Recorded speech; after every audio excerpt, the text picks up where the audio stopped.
Balitang gigising sa inyong pagkakahimbing. Pupukaw sa inyong pananaw sa mga isyu ng lipunan sa araw-araw.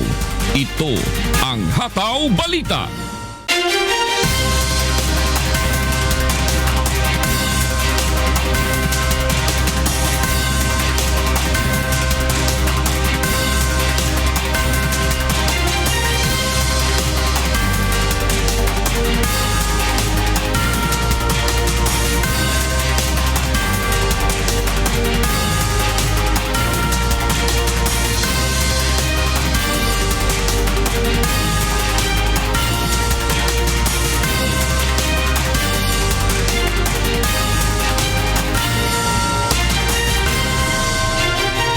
Pong alas 4:48 ng umaga. Good morning, Rina. Good morning. Uy, ka. Aha. Ang ganda ng laban, ha? Oo, kahapon Malacanang kontra dun sa UP Cavaliers. Panalo pa rin ang Malacanang, hindi Oo nga. daig. Ibang klase yung Malacanang, si De La Cuesta ba yun? De La Cuesta, Malupit pala yun, ano? Yung Javier nila gumawa din kahapon, di ba? So marami, may kulang din sila kahapon. Sila Christian Luanson, hindi nakapaglaro para sa kanila. Sa kabilang kupa na naman, si Wilfredo Casulla naman. So, ang mangyayari niyan sa second round, mimix na yung dalawang grupo. Mag-mix na, pero top 4 lamang ng Group A at saka Group B. Tapos magkakaroon pa tayo ng draw lots dito sa ating Group A kasi 6 teams lang sila, di ba? So para maging pata sila sa Group B na may 7 teams, kailangan makapag-draw lots pa sila. So may one more game pa ang Zenit Defenders. Hindi yun yung last nila kahapon. Oo, ganun. Yes, may pag-asa ba sila? Ganun? Wala na silang pag-asa dahil hindi na sila nanalo nga. Pero kahapon. Pero yun nga, kailangan lang na may patas yung mga games natin. So may draw lots lang. So kung makaka-apekto doon sa kung mananalo sila, makaka-apekto doon sa matatalo nila. Yes, oo. Yes, that's right. Sige. Magandang umaga pong muli mga sambahay. Araw na po ng Lunes at 31 ng Oktubre 2016. Sa ngalan po ni Kuya Daniel Razon. Ako po si Jus Suriao. At ako naman si Rina Villamor. Narito na po ang mga humahataw na balita. Pangulong Rodrigo Duterte pinamamadali sa Kongreso ang paglipat sa federal form of government. Bilang ng mga Chinese ships na nagpapatrolya sa Baho de Masinloc, nabawasan na ayon kay Presidential Security Advisor General Hermogenes Esperon. Implementasyon ng expanded no window hours policy at extended number coding scheme uumpisahan na ngayong linggo. Malacanang Kamaon na itala ang ika-4 na sunod na panalo sa UNTV Cup Season 5 matapos talunin ang defending champions na AFP Cavaliers sa laban kahapon. At dagdag puhunan at mga paninda na hiling ng isang single parent na tupad sa pamamagitan ng programang Munting Pangarap ng UNTV. Bago po ang detalye ng ating mga balita, alamin muna natin ang mga pangyayari sa mga nakalipas na araw sa ating Weekend News Rewind. Dumating na sa bansa noong Biyernes ng gabi ang 5 Filipino seafarers na kabilang sa 26 na pinalaya ng Somali pirates matapos ang mahigit 4 na taong pagkakabihag.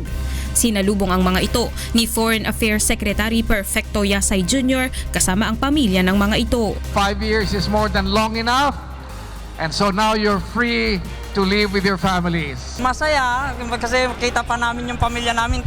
Tignan nyo, apat na taon at 8 buwan. Nabuhay kami, may mga kasama kaming 2 namatay na crew doon. Isang araw po, 2 beses lang kami kumain. Bira lang sa panghapunan ganun. Pag may yung kainin namin pa panangalian, atiin namin yun para may panghapunan pa.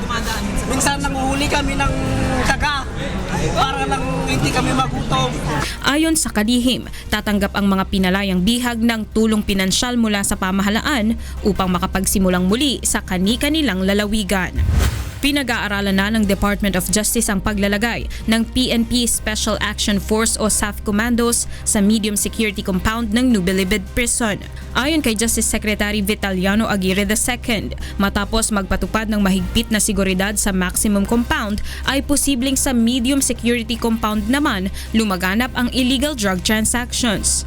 Dagdag pa ng kalihim, bagamat tiwala siya na hindi makakapagpuslit ng illegal drugs mula sa labas ng bilibid, posibleng mayroon pa ring nakatago sa loob nito. Samantala, umaasa si Pangulong Rodrigo Duterte na aaprubahan ng Korte Suprema ang implementasyon ng curfew hours para sa mga menor de edad. Ayon sa Pangulo, maliban sa kaligtasan ng mga menor de edad, nais din niyang maturuan ng mga magulang na maging responsable sa kanilang mga anak. Magugunitang noong Hulyo ay naglabas ang SC ng Temporary Restraining Order laban sa curfew hours sa Maynila, Quezon City at Navotas matapos itong tutulan ng isang grupo ng mga kabataan. At balita naman sa labas ng bansa, libo-libong rallyista ang nanawagan sa pagbibitiw sa pwesto ni South Korean President Park Geun-hye. Ayon sa pulisya, nasa 8,000 ang dumalo sa naturang rally. Ayon naman sa mga organizer, aabot sa 30,000 ang nagmarcha patungong Seoul upang igiit ang pagbibitiw ng Pangulo. Si President Park ay nahaharap ngayon sa masusing investigasyon matapos masangkot sa leaked documents scandal.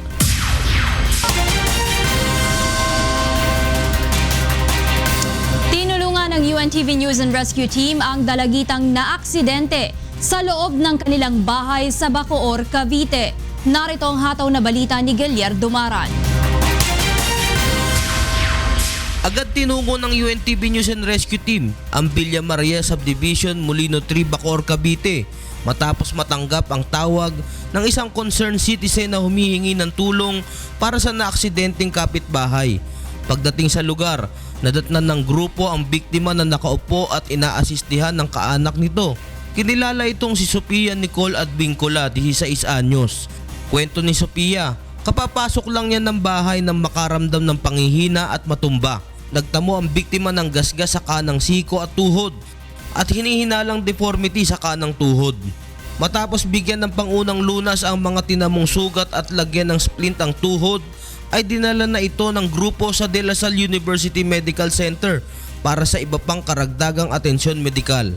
Giliar Dumaran, UNTV News and Rescue, Bacoor, Cavite.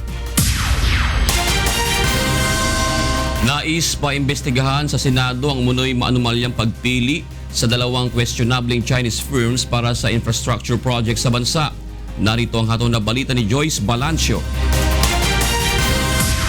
Ngayong linggo, maghahain si Senator Laila De Lima ng resolusyon upang imbestigahan ng Senado ang umunay questionableng pagpili ng Bases Conversion and Development Authority o BCDA sa dalawang Chinese firms para sa gagawing infrastructure project sa bansa.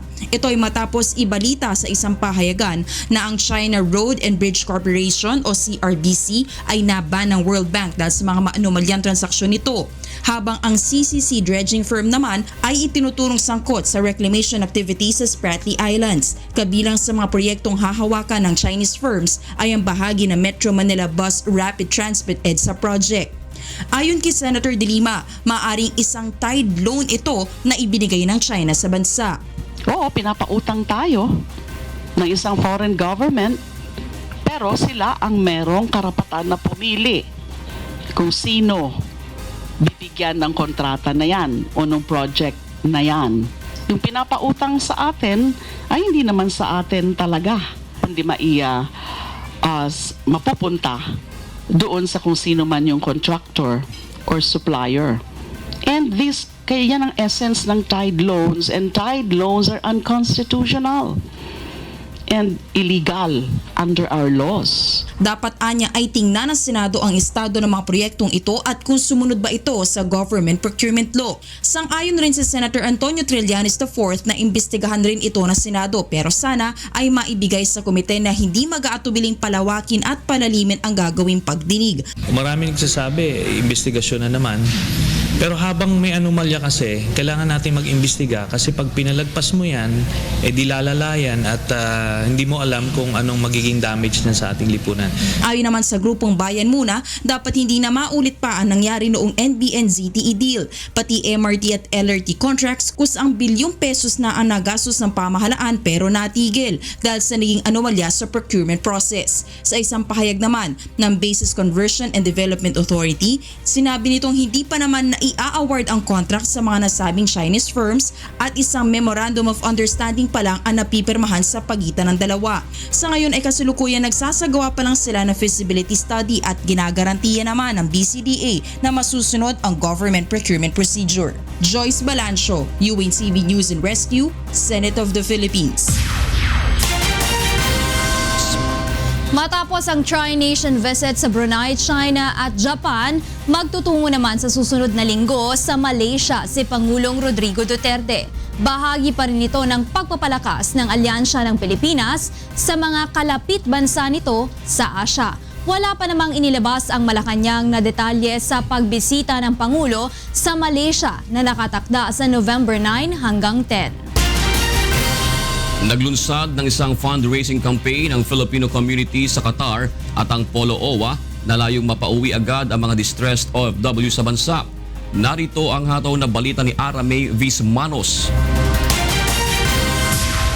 Isang proyektong tinawag na Send Someone Home ang inilunsad ng United Filipino Organizations in Qatar o UFOC at ng Polo OWA upang makatulong sa mga distressed overseas Filipino worker dito sa Qatar. Sa ilalim ng naturang proyekto, lilikom ng pondo mula sa Filipino community sa bansa ang grupo sa loob ng isang taon upang maibili ng plane ticket ng mga distressed OFW na nais nang makauwi ng Pilipinas. Sa kasalukuyan ay nasa mahigit 100 distressed OFW ang nasa pangangalaga ng Polo OWA dito sa Qatar. Itong program, Send Someone Home, ibig sabihin nito, magpapauwi tayo ng mga kababayan natin na nandito sa ward ng Polo or nasa embassy or nasa deportation na ang hinihintay na lang nila ay yung plane ticket. Marami din tayong mga kababayan dito sa Doha na ready din tumulong. Mga individuals, companies, mga sponsors, at lalo na mga Philcom leaders, Philcom organization, which is I'm sure they are willing to help us for this fund drive campaign. Ikinatuwa naman ng pamunuan ng Polo OWA sa Qatar ang inisyatibo at umaasang magiging daan ito upang lalo pang mapaigting na pagtutulungan ng mga OFW. Let's continue to have a strong and united community. I know that marami pong asosasyon dito na ang interest talaga is tumulong lamang at tumulong sa iba out of their own good heart. Labis naman itong ikinatuwa ng ating mga kababayang kasalukuyang kinukupkop ng Polo OWA. Salamat po kami ng sobra kasi may mga tao po na ganun na naisip na gumawa ng programang ganun. At sana din po na ako makakaabil din ako ng ganun dahil isa din po ako sa nabiktima ng agency namin. Malaking tulong po ito sa Polo OWA kasi mas mabilis pa po yung pagpapauwi sa aming mga OFW. Para sa mga katanungan kung papaano makakatuwang sa naturang programa, tumawag lamang sa UFOC hotlines. Umaasa ang pamunuan ng Filipino organizations at Polo OWA na susuportahan ng mga kababayan nating Filipino ang fund drive campaign na ito para sa kapakanan ng ating mga distressed OFW. Aramay Vismanos, UNTV News and Rescue, Qatar.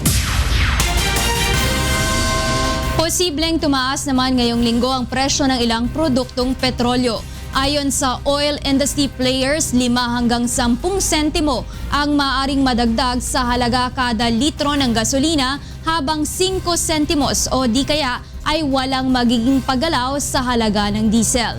Samantala, posible ring magpatupad ng 2 piso hanggang 2 piso at 50 sentimos na dagdag presyo sa kada kilo ng liquefied petroleum gas o LPG. Nangangahulugan ito ng 22 hanggang 27 pisong dagdag sa halaga ng bawat regular na tangke ng LPG.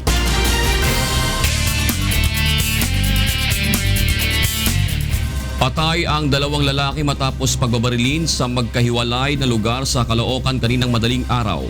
May hataw na balita si Maki Libradilla live. Yes, Maki? Rescue power sa loob ng bahay binawian ng buhay ang 2 lalaking hinihinalang sangkot sa droga sa Caloocan City kaninang madaling araw. Sa barangay 138, tagtad ng bala ang katawan ng isang lalaking tulak umano ng droga. Ayon sa kapitan ng barangay, nagising siya nang makarinig ng pagputok ng baril sa lugar.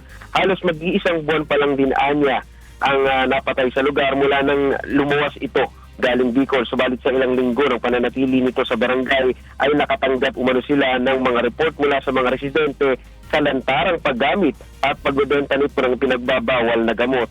Na-recover sa sospek ang isang di pa malamang kalibre ng baril, ilang pakete ng hinihinalang sabu at mga drug paraphernalia.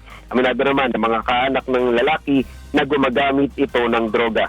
Sa 8th Avenue naman sa barangay 59, patay din sa loob ng bahay ang isang lalaki matapos itong magtamo ng mga tama ng bala sa katawan.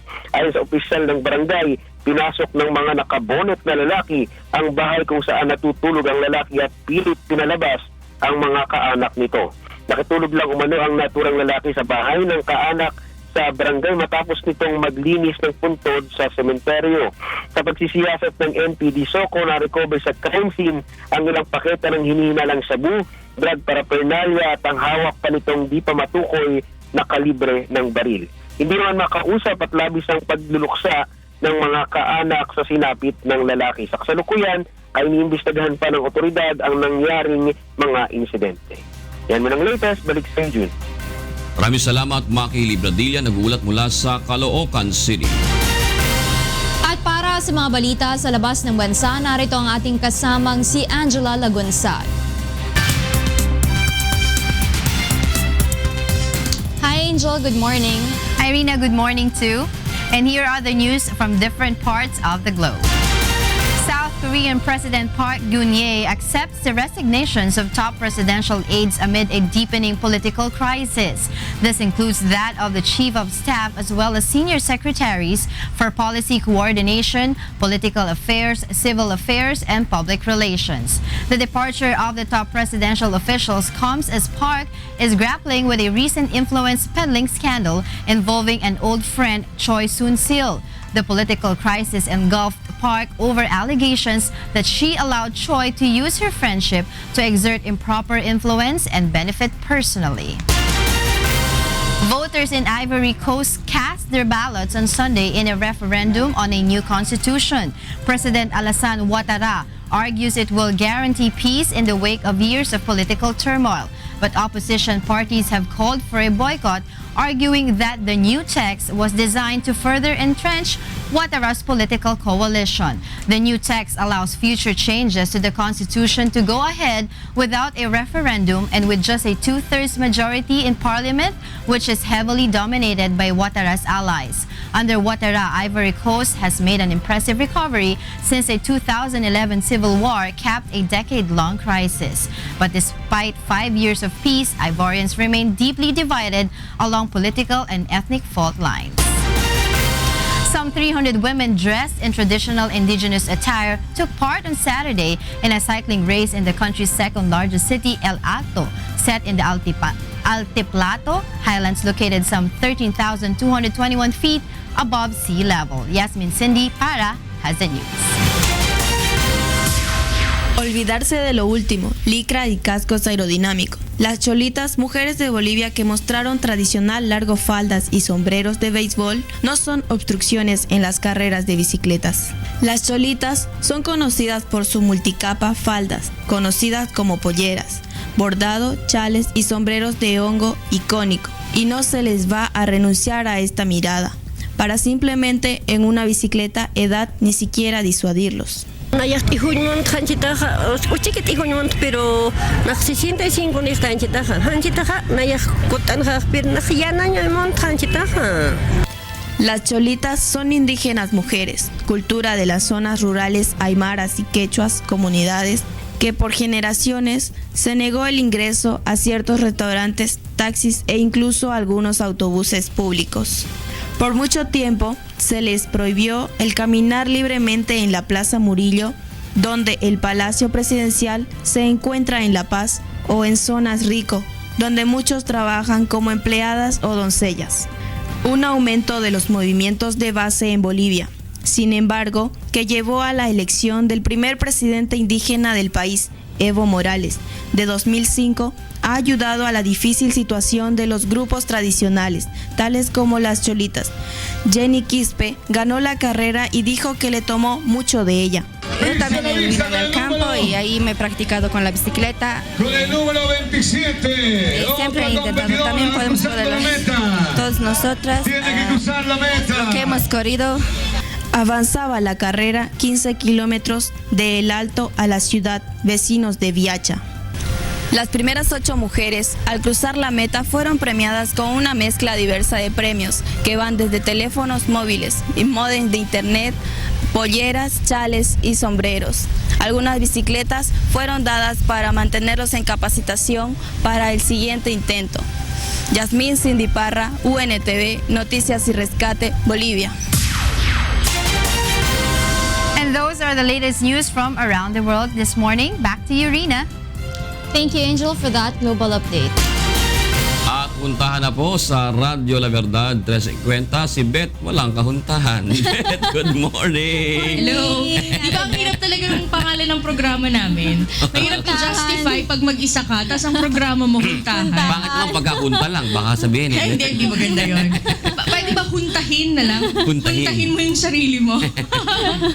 Diyan naman lalabas yung pagiging isang magaling na angkor pag wala ka sa Hindi, ako sinabi ko naman kay Tito Jo. Sabi ko, Tito Jo, dapat meron kang sense of responsibility.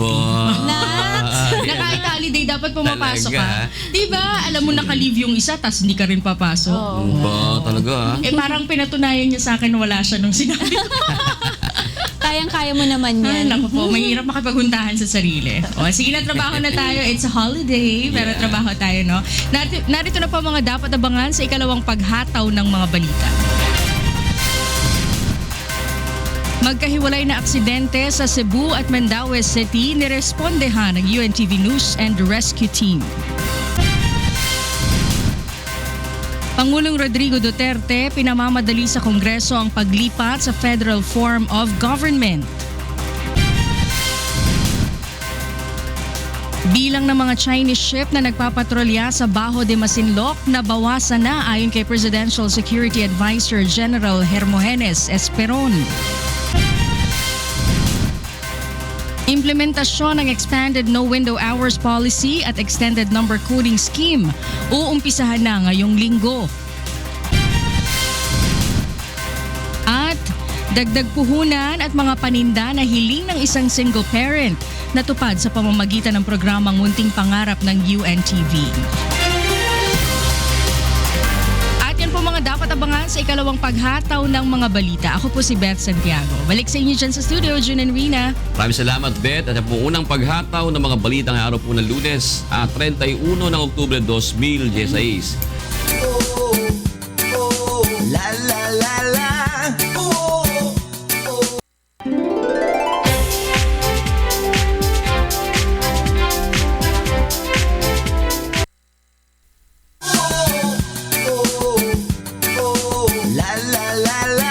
Sige, puntahan na natin sina June at Angela para sa ikalawang paghataw ng mga balita sa Good Morning, Kuya. Maraming salamat, Beth, at magandang umagang muli sa ating mga sambahay. Araw na po ng Lunes, huling araw sa buwan ng Oktubre 2016. Narito na po ang ikalawang paghataw ng mga balita. Magkahiwalay na aksidente sa Cebu at Mandaue City, nirespondihan ng UNTV News and Rescue Team. Pangulong Rodrigo Duterte pinamamadali sa Kongreso ang paglipat sa Federal Form of Government.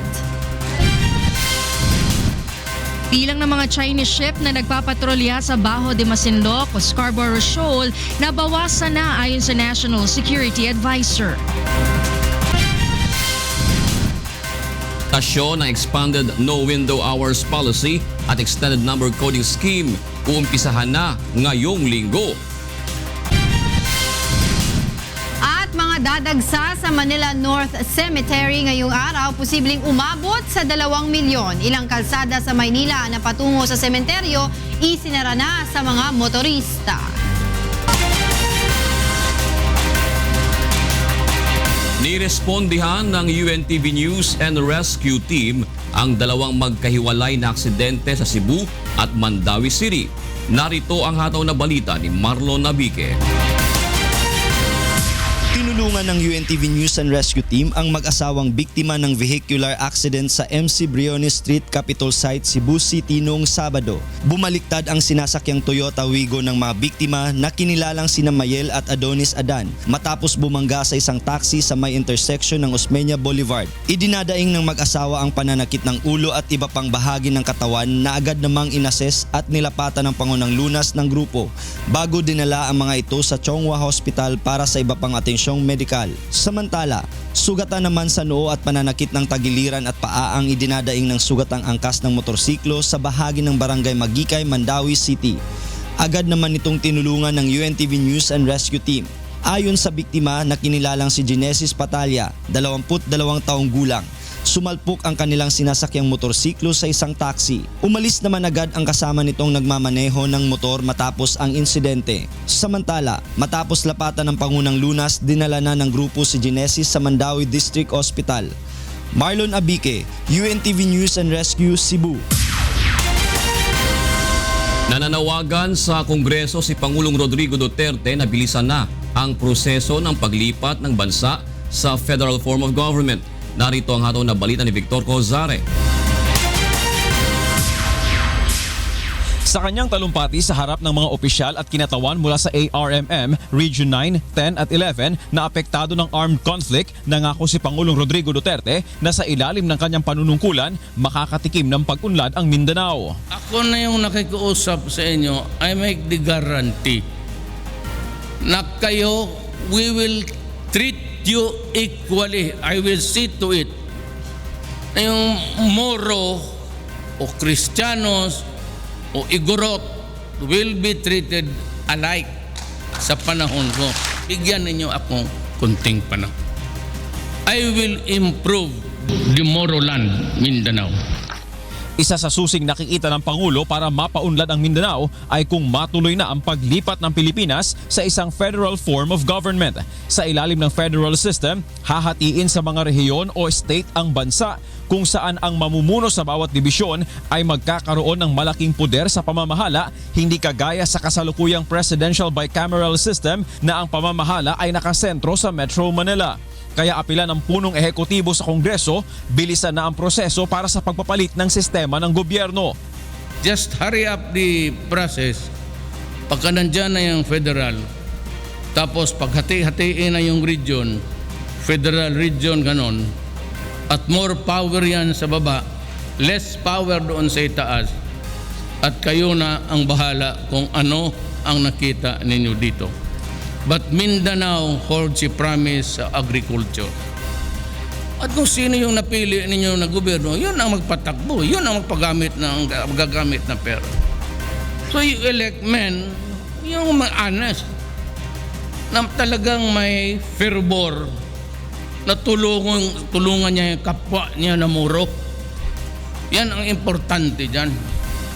Ayon sa Pangulo, kapag naipatupad na ang federal system of government, handa siyang magbitiw sa pwesto upang bigyang daan ang bagong mamumuno sa bansa. Pag natapos yan ng 3 taon, ay asahan ninyo, I give you my word, pag nandyan na yung framework, I will resign to give way to a new president. Victor Cosare, UNTV News and Rescue, Philippines. Ipinaalis na ni Pangulong Rodrigo Duterte ang lahat ng checkpoints sa bansa, lalo na kung wala namang konkretong dahilan para dito. Hindi lamang ang mga police at military checkpoint ang ipinatatanggal ng Pangulo, kundi maging ang mga roadblock na inilalagay ng Moro Islamic at Moro National Liberation Front sa Mindanao. Narito ang pahayag ni Pangulong Rodrigo Duterte. Only if it is necessary, only if there is specific reason to do it, I am ordering all checkpoints dismantled. Dito, yung MI, kung may purpose kayo, pag wala naman, wala kang mag-checkpoint. MNLF, ganon rin. Pag walang purpose, baka na mag-checkpoint. Kasi pagpagulo ng buhay ng Pilipino. Ayon naman kay Defense Secretary Delfin Lorenzana, sadyang marami na talagang checkpoint sa bansa kaya babawasan nila ito. Tatandaang pinaigting ang seguridad sa bansa at paglalagay ng checkpoints ng magdeklara ang Pangulo ng state of emergency on the account of lawlessness violence matapos ang Davao Night Market bombing noong Setyembre. Sa iba pang balita, ipinahayag ni Pangulong Rodrigo Duterte na gagamitin sa pagpapaunlad ng Mindanao ang bahagi ng tulong mula sa ibang bansa. Narito ang hataw na balita ni Rosalie Cos. Isa sa sentro ng programa ng administrasyon ni Pangulong Rodrigo Duterte na paunlarin ng Mindanao na dekadang nakaranas ng kahirapan at mga kaguluhan. Sa kanyang pagbisita sa Cotabato City kamakailan para sa pagpapasinaya ng Comprehensive Reform at Development Agenda para sa Autonomous Region in Muslim Mindanao at iba pang conflict areas tulad ng Zamboanga Peninsula, Northern Mindanao at Soc-Sargen, ipinangako ni Pangulong Duterte ang buhos na tulong para sa kanila. Partikular na rito ang pagpapabuti sa sektor ng agrikultura sa pamamagitan ng assistance ng ibang bansa tulad ng China, Japan at Russia. But I will provide sa karamihan at galing man akong China, I can ask for more. Baka ibigay sa atin ng libre and so I can really develop Mindanao to its fullest extent. Ayaw ko ng patayan kasi wala talagang mangyari. Kasi ang nahihirapan yung mga babae pati bata. Kasabay nito ay umapela naman ang Pangulo sa mga taga Mindanao na itigil na ang paghahasik ng mga kaguluhan. Ito ay upang maging mabilis at magtuloy-tuloy din ang agarang tulong ng gobyerno para sa mga taga Mindanao. So much hatred. Stop it. For once.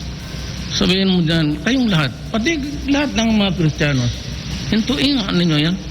Higit 400 milyong piso naman ang inilaan ng Department of Social Welfare and Development at Department of Interior and Local Government upang tugunan ang kagutom at malnutrisyon sa ARMM.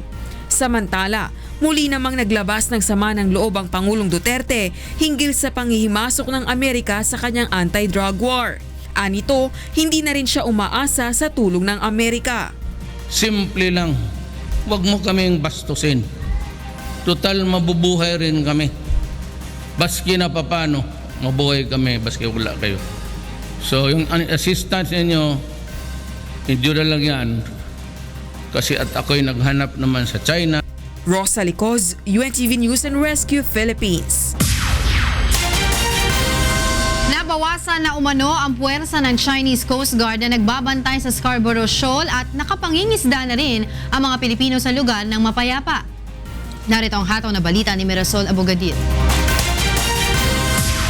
Iniulat ni Presidential Security Advisor at former AFP Chief Retired General Hermogenes Esperon Jr. na nabawasan na ang bilang ng mga Chinese ship na namataan sa Scarborough Shoal o Bajo de Masinloc sa Zambales. Mula sa dating 5 People's Liberation Army, Navy at 4 na Chinese Coast Guard ships na araw-araw nagpapatrolya sa Scarborough Shoal. 2 barko na lamang umano ng China ang nakita sa lugar mula noong October 17 hanggang 27. Muli namang nilinaw ng kalihim na walang formal na kasunduan sa pagitan ng Pilipinas at China ukol sa isyu ng pangingisda sa pinag-aagawang teritoryo. Ngunit pinatotohanan ng mga mangingisdang mula sa Zambales na hindi na sila itinataboy ng Chinese Coast Guard kapag pumapasok sa Scarborough Shoal. Okay no? Pinapayagan na sila dahil narinig ko kanina na open na daw sa puting buhangin daw, Calboros. So wala pong insidente ng pagtataboy? Ay wala naman. Na kasi kahapon ko lang kausap yung yung taga Mabayo na okay na daw. Simula noong nakaraang linggo ay nasa 8 bangka mula sa Subic, Zambales na ang pumapalaot sa pinag-aagawang teritoryo sa West Philippine Sea. Nagpasalamat ang mga mangingisda sa Duterte administration dahil sa pakikipag-usap sa Chinese government. Ay mas maganda, mas maraming natutuwa sa mga ganyan kasi sa totoo lang talaga, Calburo, yun talagang pang namin sa gutom eh. Welcome development naman sa Malacanang ang balitang ito mula sa mga mamamalakaya. Mirasol Abogadil, UNTV News and Rescue, Quezon City. Mahigpit ang pagbabantay ngayon ng Philippine Coast Guard sa mga kolorom na shipping vessel sa mga pantalan upang matiyak na walang overloading at makaiwas sa anumang insidente sa laot. Narito ang hataw na balita ni Aiko Miguel.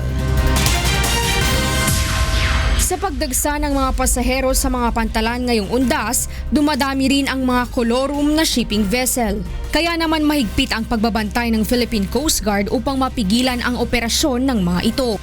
Ayon kay PCG spokesperson Commander Armand Balilo, kadalasan anya na nagkakaroon ng overloading sa mga kolorum na shipping vessel. Malaki rin ang tiyansa na pagmulan ito ng mga aksidente dahil kadalasang hindi kumpleto ang safety equipment ng mga ito at hindi dumadaan sa inspeksyon bago pumalaot.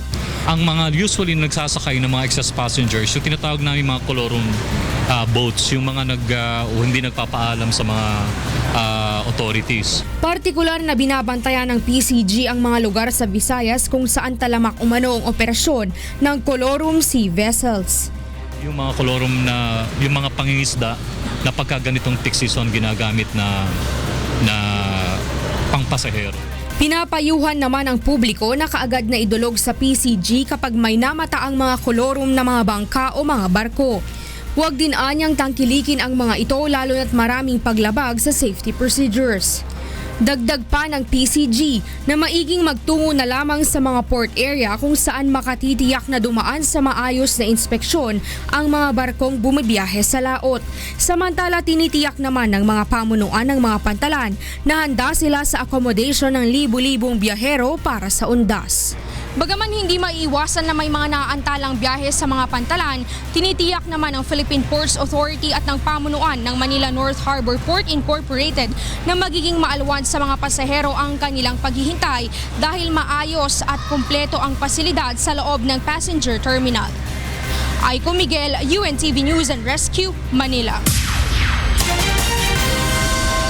Inaasahang nasa 2 milyong tao ang dadagsa sa Manila North Cemetery ngayong undas kaya't mahigpit na ang seguridad na ipinatutupad sa loob at labas ng sementeryo upang mapanatiling ligtas ang mga tao. Yan ang hato na balita ni Reynante Ponte live. Yes, Reynante.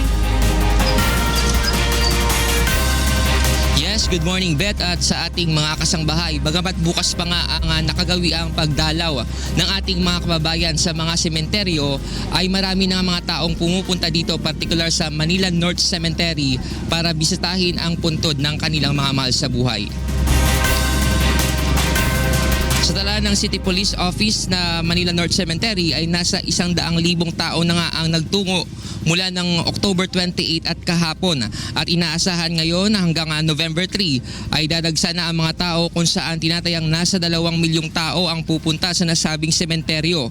Bilang isa sa pinakamalaking sementeryo sa Metro Manila na may lawak na 54 na hektarya, ay mahigpit na nga ang binabantayan, lalo't pat noong nakarang taon ay umabot na sa 1.6 million ang dumagsa. Ipinangkalat sa sementeryo ang mga pulis, bombero at sundalo, at may mga nakatalaga na ding mga first aid station. Muli namang nagpaalala ang pamunuan ng Manila North Cemetery na ipinagbabawal ang mga matutulis na bagay tulad ng kutsilyo, gunting at iba pa, at bawal ding magpasok ng mga bagay na magdudulot ng sunog gaya ng gas, alak, card games, appliances na nagdudulot ng ingay at mga alagang hayop. Pinapayuhan din na huwag ikalat ang kanilang mga pinagkainan sa loob ng sementeryo. Sa mga pupuntang abet ng Manila North Cemetery, mainam na alamin ang mga alternatibong dadaan ng ruta dahil sarado na nga ang ilang kalsada. Kung galing ng Amoranto Street ay pwede nga dumaan sa Cavite Street pakanan at kanan sa Bonifacio. Sa mga manggagaling ng Rizal Avenue, pwede namang dumaan sa Blumen Street at sa Cavite Street, kanan sa El Rivera at kanan ulit sa Antipolo Street. Sa mga galing naman ng Dimasalang, kumanan sa Makiling Street at Isagani Street at kanan ulit sa Maceda. At kung galing naman sa Espanya, dumaan sa Maceda, kanan sa Makiling, kanan ulit sa Intrusion at Maria Clara at kaliwa sa VG Cruz. Dito nga bet sa sementeryo ay nailibing nga dito ang public figure na sina former President Sergio Osmeña, Ramon Magsaysay, Manuel Rojas at aktor na si Fernando Poe Jr. Yung munang update mula dito sa Manila North Cemetery. Balik sa iyo, Beth. Maraming salamat sa iyo, Reynante Ponte, nagulat ng live mula sa Manila North Cemetery. Ilang mga tao ang maagang nagtungo sa Manila South Cemetery simula pa kahapon hanggang kagabi. Ito ay upang maiwasan ang bulto ng mga taong magtutungo bukas. Yan ang hato na balita ni Maki Libradilla live. Good morning, Maki. Yes, Miss Beth, kahapon nga ay umabot na ng mahigit 6,000 tao ang bumisita dito sa Manila South Cemetery at ang iba sa kanila ay minabuti pang mag-overnight dito at sinamantala nga na kakaunti pa ang tao kaysa naman pumunta sila kinabukasan at sa mga susunod pang araw kung saan mas marami na ang mga dadalaw dito sa sementeryo. Inaasahan naman ngayong araw na aabot ng 7 hanggang 8,000 tao ang magtutungo dito. Kakaunti pa rin ito kumpara sa bulto ng tao bukas, kaya naman para iwas na rin sa abala ay minabuti na ng ilan na magtungo dito. Payo ng otoridad sa ating mga kababayan na wag na magdala ng hindi mahalagang gamit upang makaiwas sa abala, lalo pa at mahigpit ang inspeksyon na isinasagawa ng mga naka-duty na pulis at sundalo sa lahat ng papasok sa loob ng sementeryo. Kahapon ay nakakumpiska na ang otoridad ng isang bladed weapon, 35 flammable materials, isang alak, 17 mga gardening tools at 19 na paint materials. Kasabay nito, mula ngayong araw hanggang sa November 2, isasara ang mga karatig kalsada ng sementeryo. Pansamantala munang hindi madadaanan ng mga sasakyan ang Kalayaan Avenue mula Zapote Street hanggang N. Garcia Street. Sarado rin ang South Avenue mula Metropolitan hanggang JP Rizal. Gayon din ang Vito Cruz mula South Avenue hanggang Zapote Street. Pati ang Pililia Street mula JP Rizal hanggang Kalayaan Avenue. Mag-iimplementa naman ng two-way traffic sa JP Rizal mula Pasong Tirad hanggang Makati Avenue. Gayon din sa Kalayaan Avenue mula Pasong Tirad hanggang Zapote Street. One-way traffic naman ang ipatutupad dyan sa Kalayaan Avenue mula N. Garcia hanggang Makati Avenue. Pati sa Metropolitan Avenue mula South Avenue hanggang N. Garcia. Inaasahan ang masikip na daloy ng trapiko sa lugar, kaya pinapayuhan ang mga motorista na umiwas sa mga naturang kalsada at gumamit ng mga alternatibong ruta.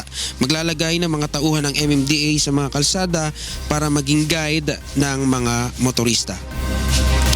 Bet, sa ngayon ay nagsisimula nang magdatingan yung ating mga kababayan na dadalaw dito sa sementeryo at inaasahan na mas dadami pa ito mamayang alas 8 hanggang mamayang alas 5 ng hapon. Yan ang latest, balik sa iyo, Bet. Maraming salamat sa iyo, Maki Libradilla, nagulat ng live mula sa Manila South Cemetery. Simula kahapon, inilagay na ng Department of Health sa Code White Alert ang lahat ng mga ospital at regional offices nito sa buong bansa. Ito ay bilang paghahanda sa anumang health-related incidents ngayong undas. Ang Code White Alert ay tatagal hanggang sa 2 ng Nobyembre. Ayon kay DOH spokesperson Dr. Eric Tayag, makikipagtulungan ang kagawaran sa iba pang ahensya tulad ng Metro Manila Development Authority, Bureau of Fire Protection at sa mga local government health units para sa mas mabilis na health emergency response. Uumpisahan na ngayong linggo ng Interagency Council for Traffic o I-ACT ang implementasyon ng Expanded No Window Hours Policy at ang Extended Hours sa number coding scheme na inaasahang makakatulong upang maibsan ang ang mabigat na trapiko sa Metro Manila. Narito ang hataw na balita ni Jo Anano. Simula sa November 2 araw ng Miyerkules, ipatutupad na ng Interagency Council for Traffic o I-ACT ang Expanded No Window Hours Policy at ang Extended Hours sa Number Coding Scheme bilang bagong traffic management system sa Metro Manila. Layo nito na mabawasan ang mabigat na trapiko na nararanasan ng mga motorista sa pamamagitan ng pagbabawas sa volume ng mga sasakyan na araw-araw na bumabiyahe sa mga lansangan. Sa ilalim ng Expanded No Window Hours Policy, mas palalawakin pa ang mga lugar na sakop ng polisiya. Maliban sa EDSA at C5, suspendido na rin ang window hours sa Recto at Quirino Avenues, Araneta Avenue, Aurora Boulevard, Quezon at Commonwealth Avenues, Marcos Highway at iba pang mga pangunahing kalsada. Ibig sabihin, hindi na maaaring dumaan sa mga nabanggit na kalsada ang mga sasakyan na sakop ng nakatakdang number coding. Ang intensyon lang naman talaga dyan, kasi may mga nagsasabi, ganun din, hindi na kami makakabiyahe. Yun po yung intensyon.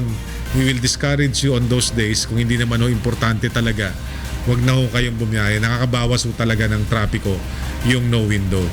Ngunit hindi muna kasama sa huhulihin ng provincial buses na nag-apply ng special permit sa LTFRB hanggang sa November 3 para makabiyahe palabas ng Metro Manila dahil sa long holiday.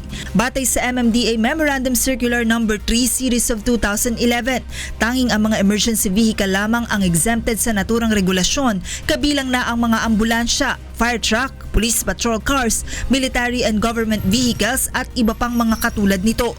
Habang ang mga sasakyan naman gaya ng school bus, company shuttle, pribadong sasakyan ng mga miyembro ng media at mga doktor ay maaaring mag-apply ng exemption. There is no blanket exemption. Kailangan malaman ho namin yung particulars. Baka naman 2 kotse mo, bakit pa kita bibigyan ng exemption? Kasabay ng expanded no window hours, palalawigin na rin ang coding scheme mula alas 7 ng umaga hanggang alas 8 ng gabi. Joan Nano, UNTV News and Rescue, Quezon City. Para naman sa mga balita sa labas ng bansa, narito ang ating kasamang si Rina Villamor. Go ahead, Rina. Thank you, Angela. Here are the latest news from different parts of the world. Australia's Ardent Leisure Group says its Dreamworld theme park will remain closed following the death of 4 people on a water ride. 2 men and 2 women were killed on Tuesday after getting trapped under an upturned raft on the Thunder River Rapids ride at Dreamworld. Dreamworld had planned to reopen on Friday, but abandoned the plan after a public backlash. Here is a statement from Dreamworld Theme Park CEO Craig Davidson.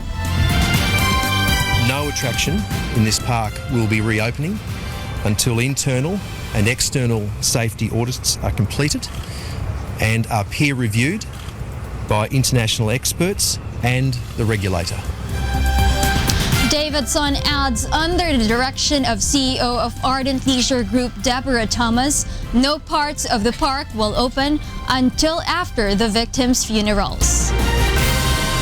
Thousands marched in Bucharest to mark 1 year since a nightclub fire killed 64 people, triggering protests at a culture of official graft. More than 4,000 people walked towards the site of Collective Club, protesting that corruption still plagues Romania and the country remains ill-equipped to prevent or handle another tragedy. Last year's fires broke out when fireworks used during a concert ignited non-fireproof insulation foam, triggering a stampede and trapping people inside.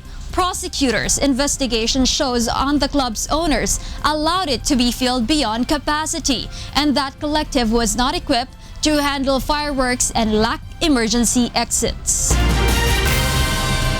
U.S. President Barack Obama campaigns in the battleground state of Florida, urging young voters not to be complacent of Secretary Clinton's lead in recent polls, while the Federal Bureau of Investigation reopens its investigation of the Secretary's use of private email servers. Ruth De Mesa has the news. As recent polls brought Florida back to a toss-up between Donald Trump and Hillary Clinton, Clinton's campaign sent President Obama to rally voters for the Democrat. Polls showed that Clinton leads Trump by only 1 percentage point in Florida.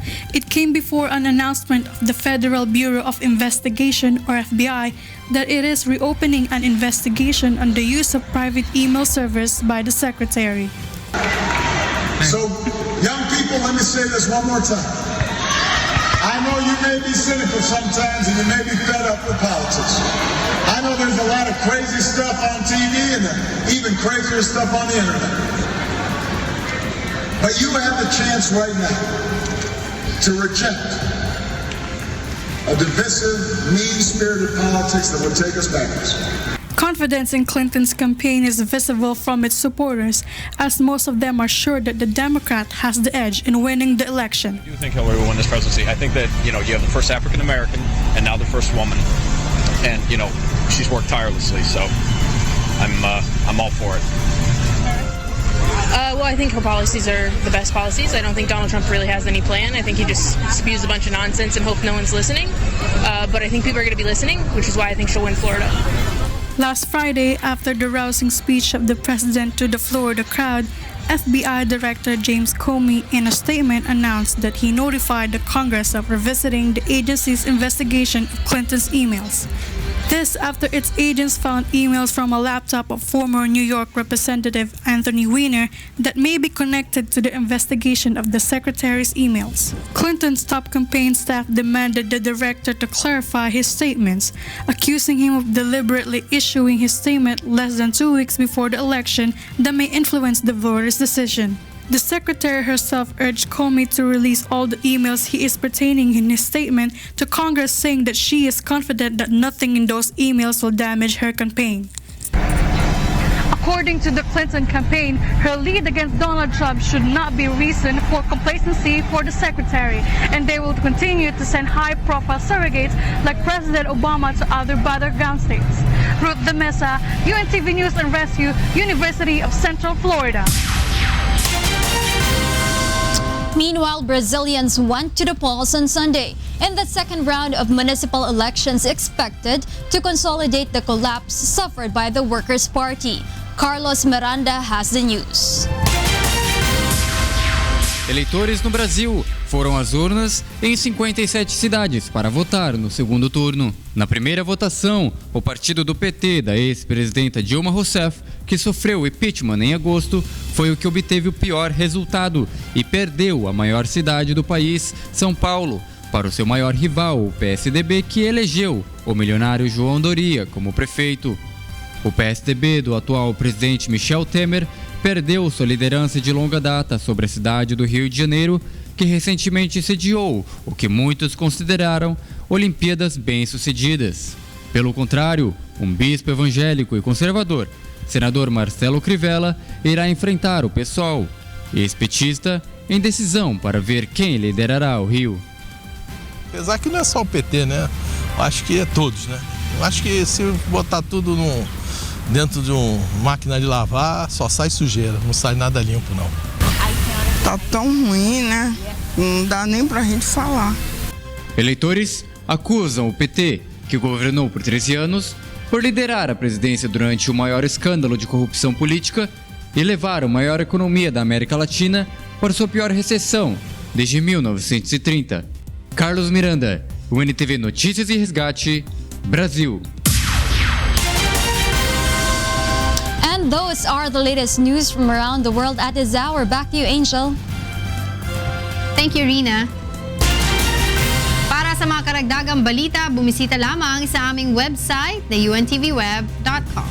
At abangan sa ikatlong paghataw ng mga balita. Ekonomiya ng Tacloban, Leyte patuloy na sa paglago 3 taon matapos manalasa ang Super Typhoon Yolanda. Presyo ng mga produktong petrolyo posibleng tumaas ngayong linggo. 1,200 golfers magtitipon sa world's largest and longest-running amateur golf tournament sa Baguio City ngayong Nobyembre. Malacanang Kamao na italang ika-4 na sunod na panalo sa UNTV Cup Season 5 matapos talunin ang defending champion AFP Cavaliers. At dagdag puhunan at mga paninda na hiling ng isang single parent na tupad sa pamamagitan ng programang Munting Pangarap ng UNTV. At yan po ay ikalawang paghataw ng mga balita sa umagang ito ng Lunes, huling araw sa buwan ng Oktubre 2016. Magbabalik po ang Good Morning Kuya.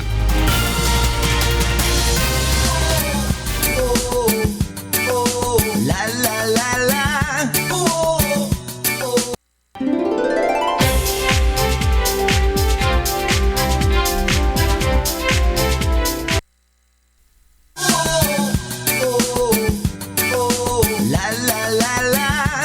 Puntahan na po natin agad-agad si June at Angela para sa ikatlong paghataw ng mga balita sa Good Morning Kuya. Busy ako. Ay, maraming salamat, Beth. Pinapanood kasi namin ni Angela yung video ni Elisa Red. Nasa YouTube. Yung pala yun, ha? Model na model natin mo rin, ha? Uy, wag. Baka bukas din ako samahan nito pag wala si Sean Segador Jr. Inabangan namin yung Mamaya. pagsayaw ni Ray doon na gano'n eh. Tingnan nyo kung ilang taon siya dyan ha. Ayaw Oo. umamin eh. Ganun Mamaya ba? tatapusin ko yan. Magtatrabaho muna kami. Kaya pala noong una namin makita si Ray sa UNTV, payat na payat. Oo. Tsaka parang familiar yung mukha niya.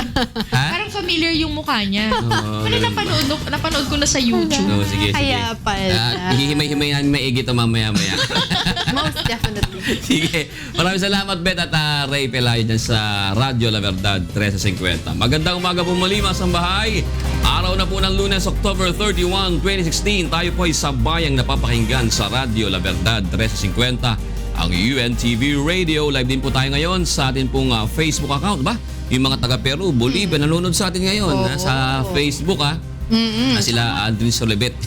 Masugid natin taga Sila Ace Berhel Rapuela na taga Davao nasa live stream din siya. Maganda yan. At syempre po sa atin pong, yan, sinasabi mo, live streaming natin at sa atin pong UNTV mobile application. Narito na po ang ikatlong paghataw ng mga balita.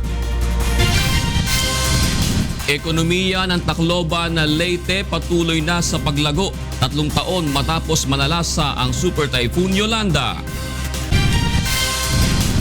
Presyo ng mga produktong petrolyo posibleng tumaas ngayong linggo.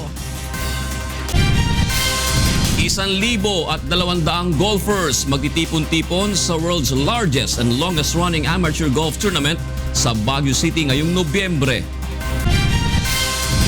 Malacanang Kamao na itala ika-4 na sunod na panalo sa UNTV Cup Season 5 matapos talunin ang defending champion AFP Cavaliers.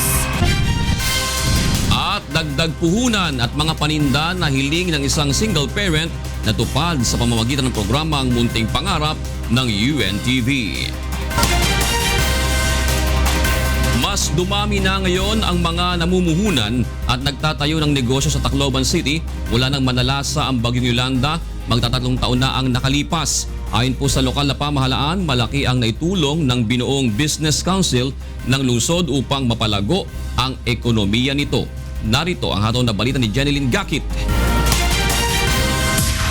Ipinalita ng lokal na pamahalaan ng Tacloban City ang patuloy na paglago ng ekonomiya mula nang manalasa ang Super Typhoon Yolanda noong November 8, 2013. Patunay dito ay ang pagdami ng mga negosyo sa lungsod. Ang dating 40 hotels ngayon ay 73 na. Naragdagan din ang mga department stores, shopping malls at warehouse depot sa syudad. At upang mas dumami pa ito, pinag-uusapan na ng konseho kung papaano mas mainggan yung mga negosyante na mamuhunan sa lungsod. Improve it further by making sure na talagang walang red tape, mabilis yung pag-apply ng mga business permits, that we appear business friendly. Kahit na maganda siguro ang nakikita ng feasibility study nila, pero hindi business friendly yung LGU, baka ma-turn off yung mga investors.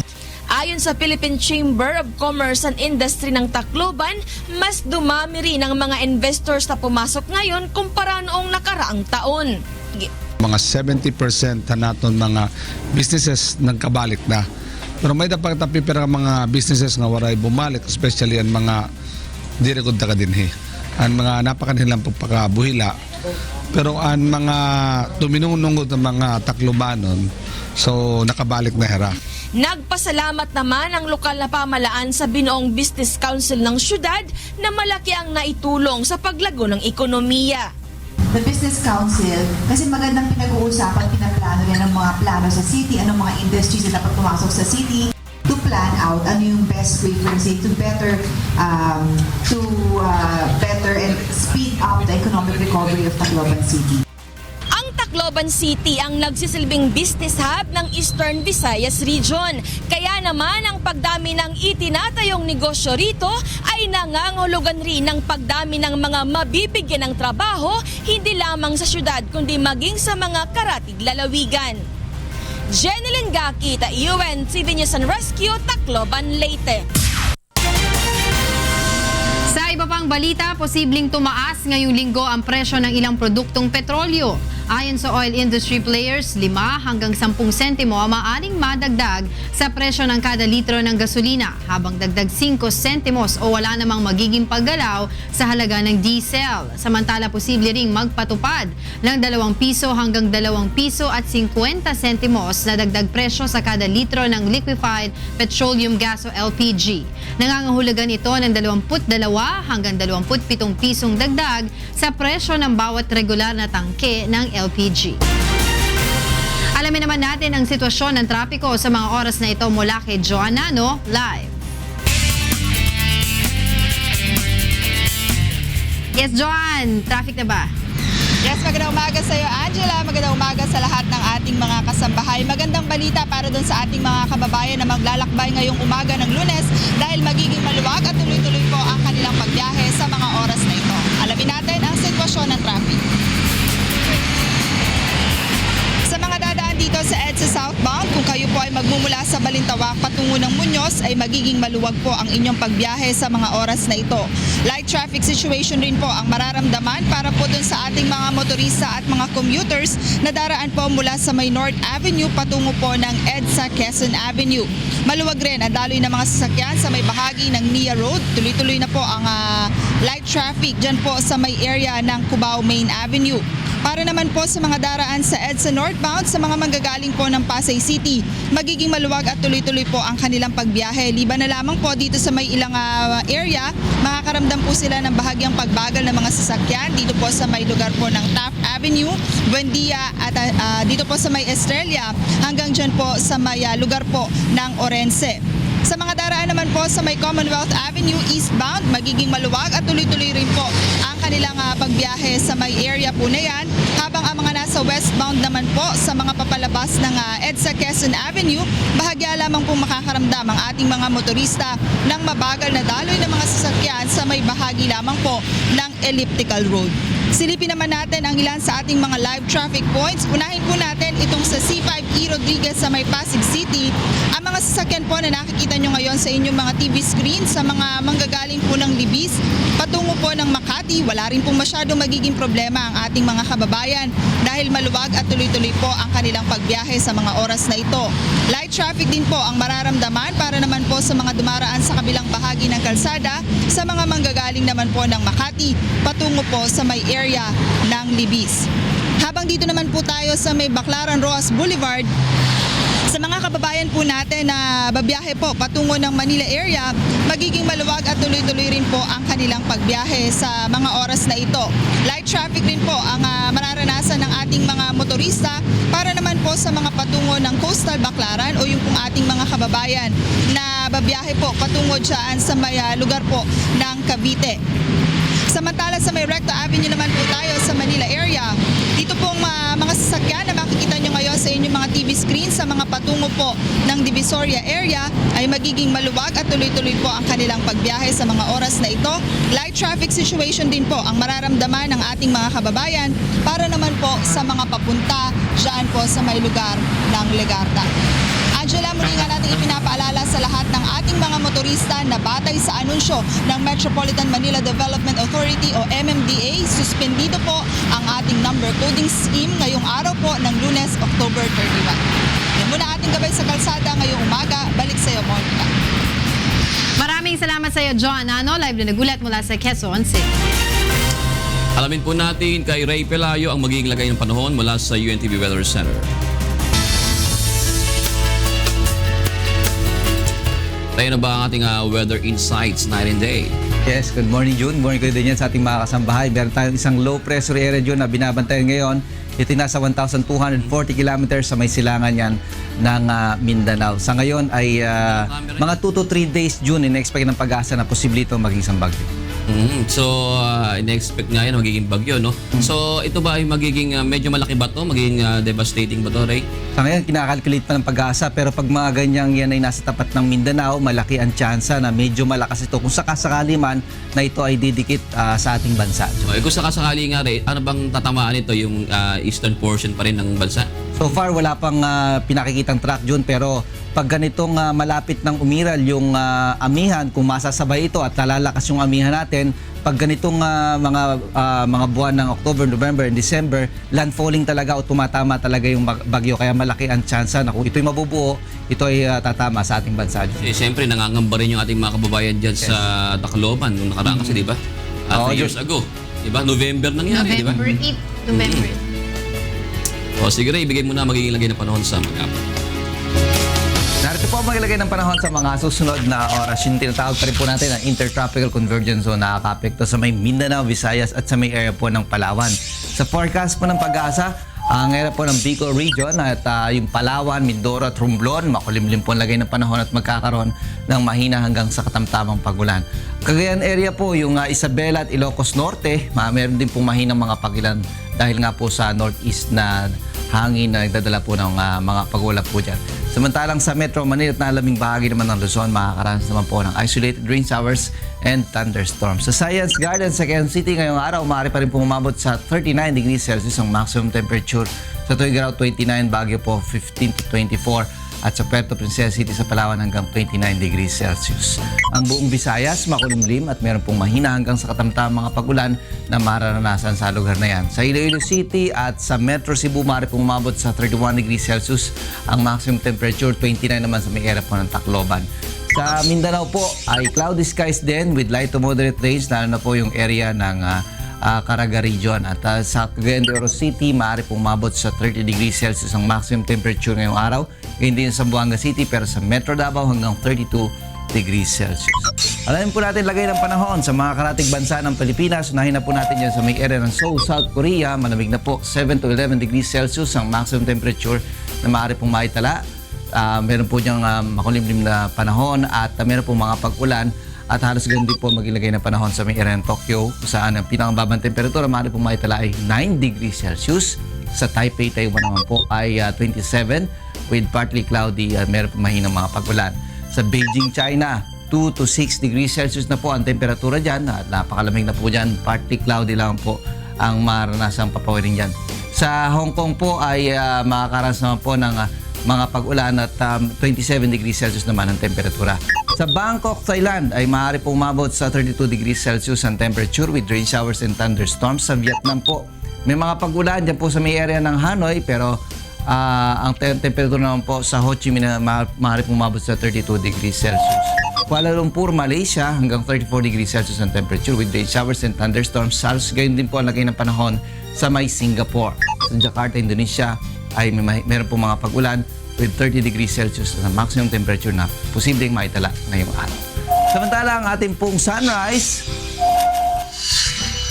5:51 a.m. at naman pong sunset, 5:28 p.m. Yan ang ating ulat panahon. Muli naman po tumaraw. Huwag natin kalilimutang pasalamatan ang Diyos na lumala. Balik po sa inyo. Maraming salamat, Ray Pelayo. Samantala, alamin po natin ang mga balita sa iba't ibang panig ng bansa mula sa Davao City. Ihahatid po sa atin ni Victor Cozare ang mga balitang PROMD. May buntag, Victor. Maayong buntag June, maayong buntag kang Kuya Daniel o gani ang mga balita nga naglangkob sa atong balitang PROMD karong buntaga. Nabalakan na ang mga pinireso sa Baliwag Municipal Jail kay midaghan na ang gitaptan og balatian tungod kay nagdasok na ang mga tao sulod sa presuhan. Subay niini nagpasalig ang lokal nga kagamhanan nga sugda na nila ang pag-ayo sa maong presuhan sa labing daling panahon. Si Bernard Dadis alang sa maong balita. Patuloy na nadaragdagan ang bilang ng mga naaresto sa paggamit at pagtutulak ng ipinagbabawal na gamot sa Baliwag, Bulacan. Sa tala ng Baliwag PNP, 90% sa mga nakakulong ay sangkot sa illegal drugs. Kaya naman problema ngayon sa Baliwag Municipal Jail ang pagdami ng mga preso. Dahil ang 64 na inmates pilit na pinagkakasya sa isang kulungan na 20 preso lamang ang kapasidad. At dahil masikip, salita na lamang ang tulog ng mga ito na tumatagal lamang ng 2 hanggang 4 na oras. Marami na rin ang nagkakasakit at noong nakaraang Martes, isang napaulat na nasawi sa kulungan matapos atakihin sa puso. Marami na pong nagkasakit dito. Sobrang init po. Meron pa hong namatay dahil sobrang init. Tinatake ho sa puso. Hawa-hawa na sa sobrang sikip. Almost kami dito, sa pagtulog, yung pawis, nagkakahawa-hawa kami. Nagkaroon na rin ako ng pigsa sa katawan, sakit sa puso. Ang ating space, approximately, wala pa siyang 30 square meters. Na ang tao ngayon, 64. Ginagawa na lang nila ng paraan kung paano sila makakapagpahinga. Ipinangako naman ng lokal na pamahalaan na sisimulan na sa unang linggo ng Nobyembre ang pagpapagawa sa kulungan na kayang makapag-accommodate ng mahigit 100 preso. I-occupy na yung halos kalahat buo na nito para lumuwag lang talaga. Karapatan ay ibigay din natin sa kanila. Hindi pa naman sila nako-convict. Bukod dito, tiniyak din ng Baliwag Municipal Government na tututukan ang pagsasagawa ng libreng medical check-up at pagbibigay ng gamot sa mga preso. Bernard Dadis, UNTV News and Rescue, Philippines. Gihangyo sa lokal nga kagamhanan sa Zamboanga City ang Civil Aviation Authority of the Philippines o CAAP nga tagaan na og pagtagad ang mga insidente sa bird strike sa mga eroplano nga patugpa na sa airport sa Dakbayan. Si Dante Amento alang sa maong balita. Ya recibe cuantos reclamo desde na Cebu Pacific el gobierno local de Ciudad de Zamboanga por causa del magaya sucede incidente del ataque de Magapaharo na aeropuerto. Asigon con el airline cuántos veces ya ataca el Magapaharo con los demás del Diila Maga Aeroplano mientras taabaha este na International Aeropuerto de Zamboanga. Executives from Cebu Pacific complained to us about the 12 bird strikes that are happening in the city of Zamboanga, which is quite unusual. Por causa con este, tapidi ayuda el gobierno de Ciudad de Zamboanga na Civil Aviation Authority of the Philippines o de Oficina Central de CAAP para resolver con el maga incidente del maga atake de Magapaharo. The assistance of CAAP National to put remedial measures such as sirens to prevent the birds from hitting the airplanes, and then number 2 is for the immediate repair of the airport. Aminado también el gobierno local que hay tarda el plano para transferir con el aeropuerto na mas grande lugar por causa necesita grande fondo para con este. Dante Amento, UNTV Noticias y Rescate, Ciudad de Zamboanga. 30 ka mga farm owners gikan sa Central ug Northern Luzon ang nahumana sa pagtuon sa Climate Smart Agriculture pinaagi sa Agricultural Training Institute nga gihimo sa Philippine Carabao Center sa Nueva Ecija. Ang balita gikan kang Grace Doctolero. Ti pagkurangan iti teknolohiya, mekanisasyon kan financial literacy. Isu nga rod dagito iti daddo mga rason no apay nga basit laeng ti masapsapulan wenno maagidan dagiti manalon kan mangalap. Dagito iti naibaga ni Senadora Cynthia Villar idinapan nagbisita sa Philippine Carabao Center, Ciudad de Muñoz, Nueva Ecija. Indauluan ni Senadora ti panagturpos dagiti 30 nga farm owners iti Climate Smart Agriculture nga damit lang iti babaen ti Agricultural Training Institute ken Villar Sipag Farm School. Nagapo dagito iti naduma-duma nga probinsya ti Central ken Northern Luzon.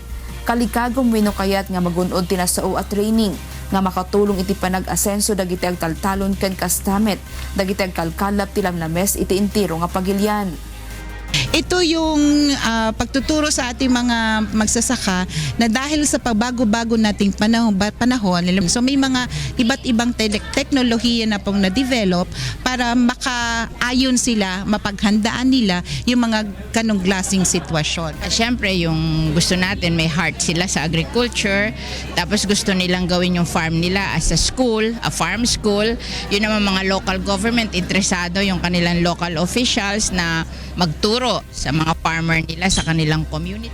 Kabayatan na, mabalin tumeten nga mangisuro dagitoy nga nagturpos iti nasao nga training ti farm owners ng runa kadagiti amin akakailyanda iti komunidad. Inton sumaruno nga tawen ket addamet 90 nga farm owners iti nadadaan wenno naka-ready nga makitraining met ijay nasao nga Climate Smart Agriculture the Agricultural Training Institute. Grace Doctolero, UNTV News and Rescue, Nueva Ecija Province. O gana ang kinatibuk-an sa atong mga balitang Promdi. Gikan diriya sa Dakbayan sa Davao, balik diya sa Kauluhan, June. Daghang salamat, Victor Gozare. At para naman sa mga balita sa labas ng bansa, kasama natin si Rina Villamor. Rina, go ahead.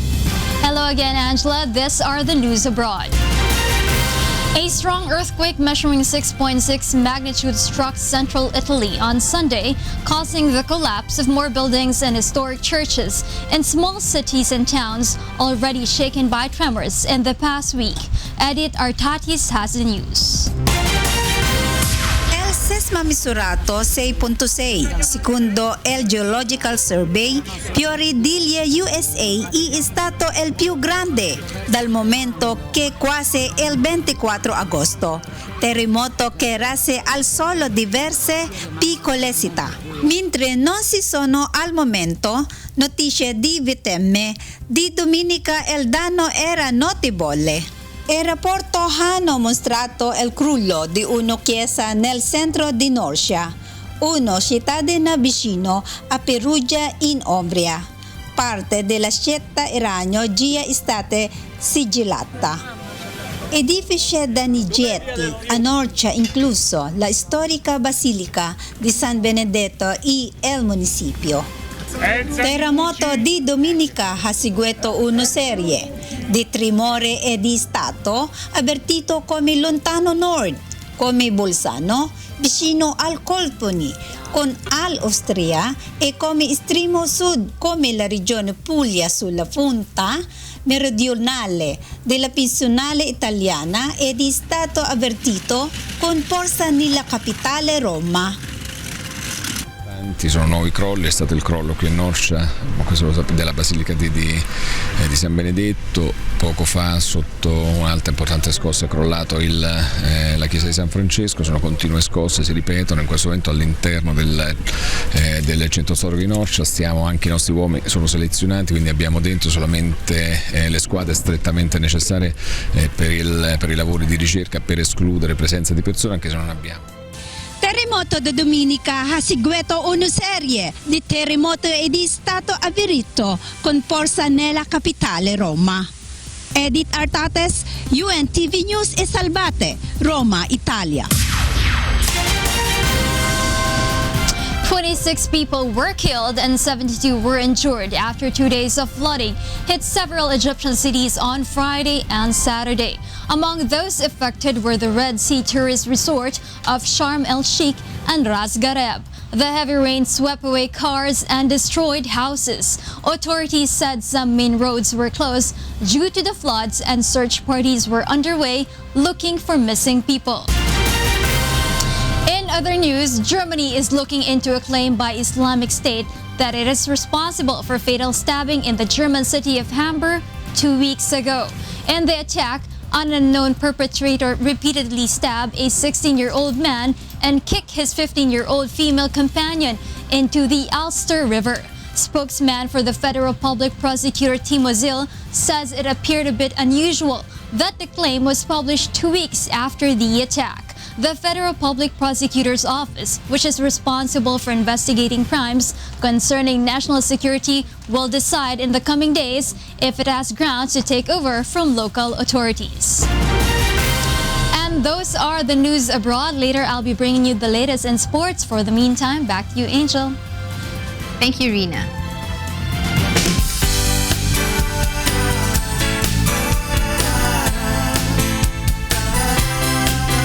Sa pamamagitan ng programang Munting Pangarap ng UNTV, natupad ang hiling na dagdag puhunan at paninda ng isang single parent sa Quezon City. Narito ang hataw na balita ni June Riao. Walang sinasayang na oras sa paghahanap ng pagkakakitaan si Ginang Sanel Taguba para sa kanyang 4 na anak na mag-isa na lamang niyang itinataguyod mula nang magbiyuda 10 taon na ang nakararaan. Si Aling Nel, residente ng Quezon City, ay karaniwang makikitang magiliw na naglalako ng panindang iced candy, ngunit tuwing umuulan ay tumatanggap naman siya ng labada.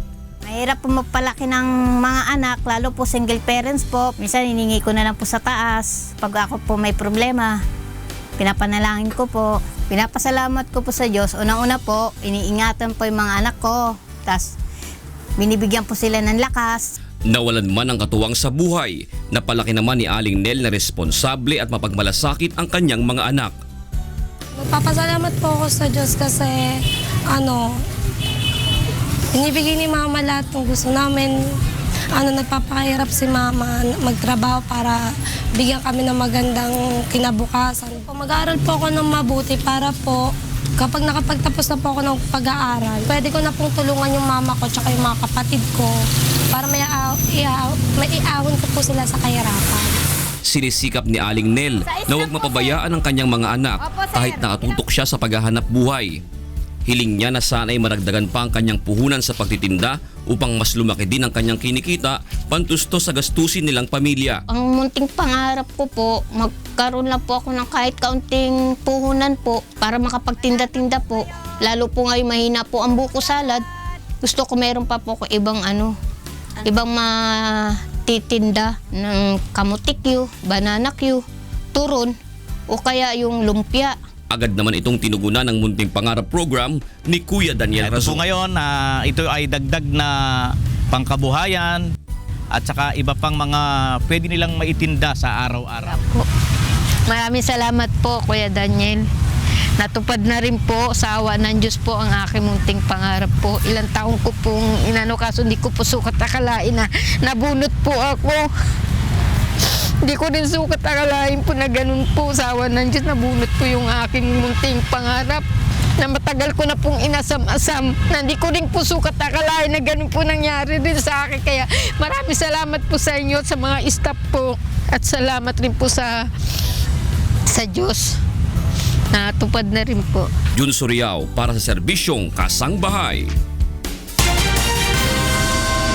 Balitang sports naman po tayo, kasamang muli si Rina Villamor.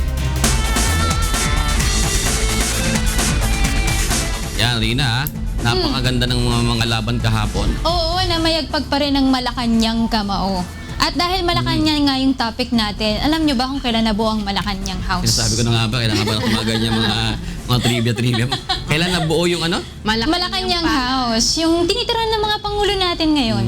Malacanang Palace. Yes. Palasyo de Malacanang. Kailan ba? Kailan ba yan? 1750. Ito yung naging summer house muna ni Don Luis Rocha bago ito binili ng gobyerno noong 1825.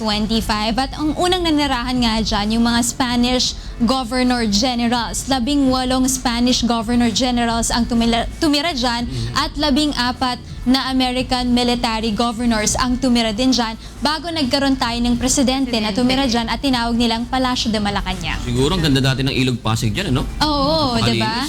Yun yung view nila eh. Hindi pa mabaho. Kaya tanong Rina, kailan naman naging madumi yung Ilog Pasig? Iyan ang hindi ko alam. Yung nag-start na nagkaroon ng mga alam ko lang hanggang office. present. Yung mga nag-start na nagkaroon ng mga office, mga factories, tsaka may mga nanirahan na doon nag-start na naging polluted na yung... Pero ngayon nililinis na ulit nila yan dahil ngayong ating Pasig River Ferry, diba? Doon na rin dumadaan ngayon. So parang gusto nila mas palawigan yung paggamit itong mga river ferry na ito. So parang pinapalinis din nila yung area yun. Sige. Salamat sa trivia mo. Abangan namin yung bukas ulit. Balitang golf muna tayo. Bago ang ating basketball, nasa 230 koponan ang maglalaban-laban sa world's largest and longest-running amateur golf tournament na isasagawa sa Baguio City simula ngayong Nobyembre. Narito ang hataw na balita ni Grace Doctolero. 5 bagong timang lalahok sa 67th edition ng Phil-Am Invitational Golf Tournament na isasagawa sa Baguio Country Club at Camp John Hay Golf Club. Ang mga ito ay ang St. Leonard of Maryland, USA, Hawaii 50 Plus of Hawaii, USA, For the Voice of Davao, Sandigan Golfers at Yokosuka Rising Sun of Japan. Sa kabuuan, nasa 230 koponan ang maghaharap sa torneo. Kabilang dito ang nagbabalik na BFW Post na grupo ng mga retiradong US servicemen, Isabela Golf Club, Team Pastol at ang Matikas 83 ng Philippine Military Academy. Ayon sa PhilAm Golf Foundation Executive Committee, mas pinagbuti nito ang kalidad ng gaganaping kompetisyon para sa mga manlalaro.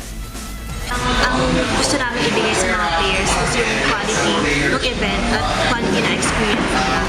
Sa kabila ng mga ibibigay na premyo sa mga mananalo, tiniyak naman ng PhilAm Golf Foundation na may nakalaan itong tulong para sa mga naapektuhan ng bagyo sa iba't ibang bahagi ng Northern Luzon.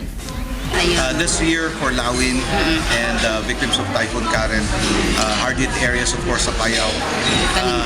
Definitely we are going to be there. The players are going to be there to pass the hat and donate a significant amount which we are going to announce during the awarding on December 10. 1,200 golfers ang magtipon-tipon sa tinaguriang world's largest and longest running amateur golf tournament. Nakatagdang Seniors Division Tournament sa November 23 hanggang December 2, habang ang regular division naman ay gaganapin sa December 3 hanggang 10. Grace Doctolero, UNTV News and Rescue, Camp John Hay, Baguio City.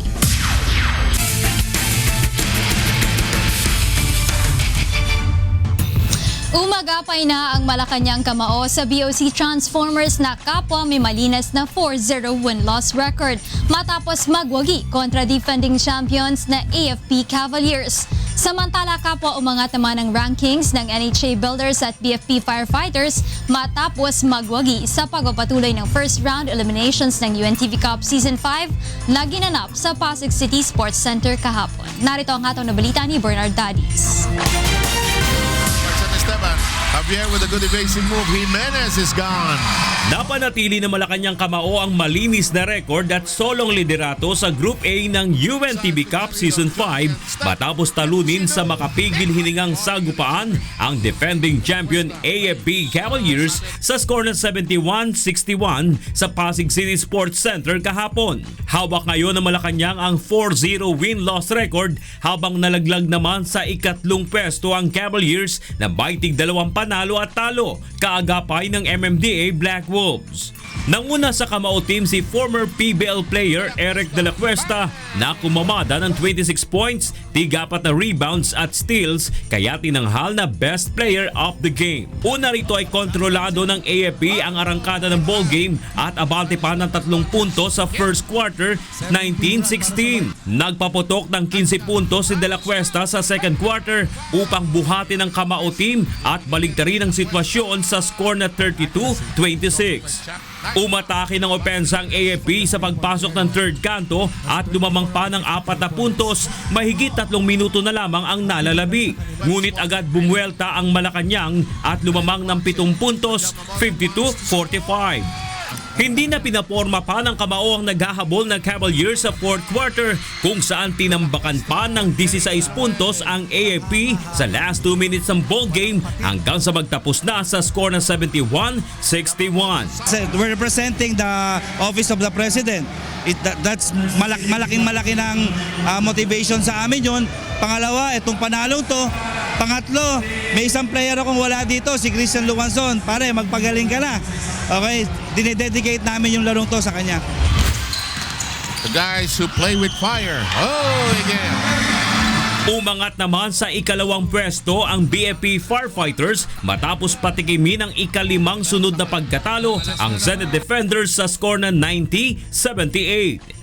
Nanguna sa Firefighters si Gilbert Malabanan na may 24 points at si Anthony Emmanuel Lim na may 22 points.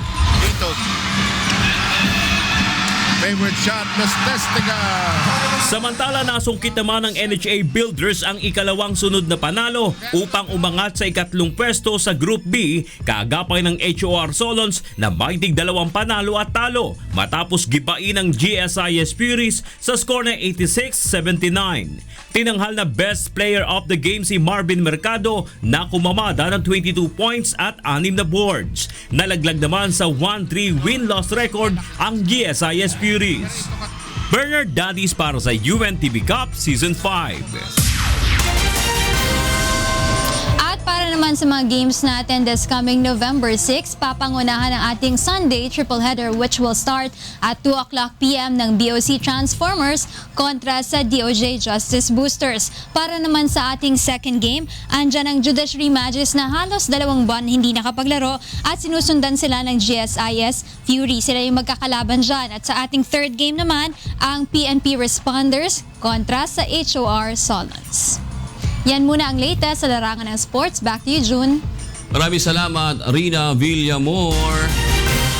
Para sa iba pang humahataw na balita, bumisita lamang sa aming website, ang untvweb.com.